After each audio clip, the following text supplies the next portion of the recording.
Welcome to StartupHakk. Today we're going to talk about what a smart contract is, how it works, and some overall things to make sure you understand about smart contracts so you're all set up. So here we go. Welcome to StartupHakk. My name is Spencer Thomason. I am the CEO and co-founder of CleanRouter as well as many other products. Here are some lessons that I've learned building a successful business while challenging startup norms. My challenge is to push you to rethink startup success. Welcome to StartupHakk. All right, so let's get started digging into what a smart contract is. So a smart contract is an agreement between two people in the form of computer code. They run on the blockchain, so they are stored on a public database and cannot be changed. The transactions that happen in a smart contract are processed by the blockchain, which means they can be sent automatically without a third party.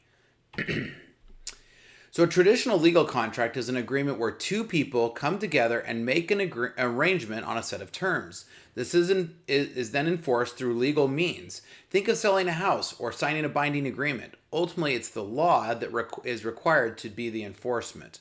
A smart contract, on the other hand, acts as the intermediary where it enforces the rules of the contract. It has programmed into it a series of conditions, and until those conditions are met by both parties, then there is not a series of outcomes. So the most common use case here is, and an easy example, is an NFT or non-fungible token. So this is where where an asset, most commonly like a piece of art or an image or video or song or whatever, is held inside of a smart contract. The transfer of this digital asset is set at certain terms. The transfer, then once these terms are met, usually in exchange of a digital coin, a transfer takes place, and now the new party is the holder of that digital asset. So this is one of the most common use cases that we see in smart contracts, but I think we're just starting to scratch the surface as a society on how we're going to use smart contracts. So some of the common ways that smart contracts are used is a multi-signature account. So funds can only be spent when a required percentage of people agree. Another one is encoding financial agreements. So managed agreements between users. Say if one person buys insurance from an insurance company, the rules of when the insurance can be redeemed can be programmed into a smart contract. Agreements based on the outside world. Pull in data from the outside world, either financial, political, or whatever, with the help of other things called an oracle or another kind of authority or provider. The next is provide a third party. Similar to how software library works, smart contracts can work with other smart contracts in a chain of contracts. So this is something that, again, I think we're just starting to see it scratch the surface on. And so I think this is one that we'll see more and more of as we go on.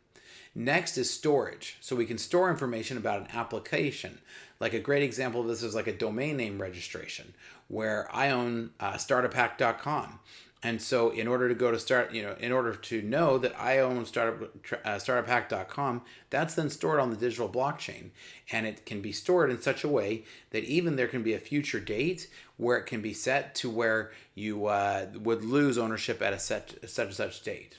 So storage in a blockchain like Cardano is unique in that the data is immutable, meaning it can't be changed or erased. So smart contracts aren't intended to be used in isolation. Some smart contracts are built to assist other smart contracts. When someone places a simple bet on the temperature on a hot day via smart contracts, it might trigger a chain reaction of contracts under the hood. One contract would use outside data to determine the weather, and another contract could settle the bet based on the information it received from the first contract when the conditions are met. With this in mind, smart contracts form the building blocks for decentralized applications, or DeFi apps, or DApps, and even whole companies are built which are controlled by smart contracts rather than by human executives. So how is the smart contract set up? So a developer can create a smart contract by writing a slab of code, spelling out rules such as 10 Ether can only be retrieved by Alice 10 years from now. This is an example of like a smart contract with a trust. So if you wanted to say, you could actually say, I'm going to store, this $10,000 worth of ADA into this smart contract, and then it's set to release upon my kids turning 18. And this would be an easy example of a way that it could tie up that and not be released until that date and to that particular wallet. The developer then pushes the smart contract to the Cardano network, which is what enforces the contract, not allowing anyone to take the money unless they follow the exact rules in the code. So thousands of computers from around the world then all have a copy of this smart contract. So how much do smart contracts cost to set up? So this is a really big subject, and I'm going to go over this in really great detail. I've got a great analysis that I'm doing, and I started to put it into this, but I wanted to make sure I kept this really to the definition of smart contracts and not digging in so much to the cost. So I'm going to go over this one in depth tomorrow, so make sure you subscribe to the channel. So like the channel, subscribe, and hit the bell so you can hear when the analysis is ready for tomorrow. Particularly, I'm going to explain the cost of Ethereum versus Cardano, which are really the two largest competing networks for smart contracts. I'll break down the costs and show you why I feel that Cardano is going to be the huge leader in this space. So that's all that we have for this time. Make sure that you like and subscribe to the channel so that you can follow us, and make sure you, as always, that you keep your kids safe online using the CleanRouter, as well as also making sure your kids are safe using their CleanPhone. Thanks. Have a good one.